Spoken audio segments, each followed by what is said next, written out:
Poppy SSC English second paper, এই বইটি থেকে ট্যাগ কোশ্চেনের প্র্যাকটিস পড়া হচ্ছে। 85 নম্বরে 5টি ট্যাগের সমাধান করা হবে। প্রথমে বলছে যে ইউ আর সুমন, তুমি সুমন, এখানে গ্যাপ, তাহলে ট্যাগ হবে ইউ আর সুমন, এটা হবে আরএন্ট ইউ।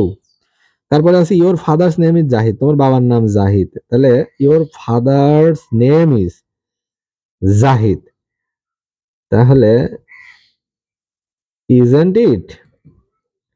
তারপরে আছে যে yes my father works with you in the same office, আমার বাবা তোমার সাথে একই অফিসে কাজ করে, তাহলে মাই ফাদার ওয়ার্কস, ওয়ার্কস এর তাহলে মাই ফাদারের জন্য হলো হি, আর ওয়ার্কস এর ভিতরে আছে ডু বা ডাজ, এখন হির সাথে তো ডাজ যাবে, তাহলে হবে ডাজ, আর এই যে ডাজেন্ট, যেহেতু ট্যাগ অ্যাফার্মেটিভে তাহলে এখানে করতে হবে, মানে স্টেটমেন্ট অ্যাফার্মেটিভে তাহলে ট্যাগ করতে হবে নেগেটিভ, এজন্য হলো ডাজেন্ট হি।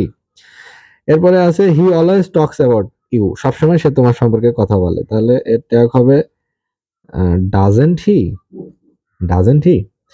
এরপরে ডি নম্বরে আছে উই অল লাইক হিম, আমরা সবাই তাকে পছন্দ করি। There is none who does not speak high of him, অর্থাৎ এমন কেউই নাই যারা তার ব্যাপক প্রশংসা করে না, তাহলে এর ট্যাগ হবে ইজ দেয়ার, ইজ দেয়ার।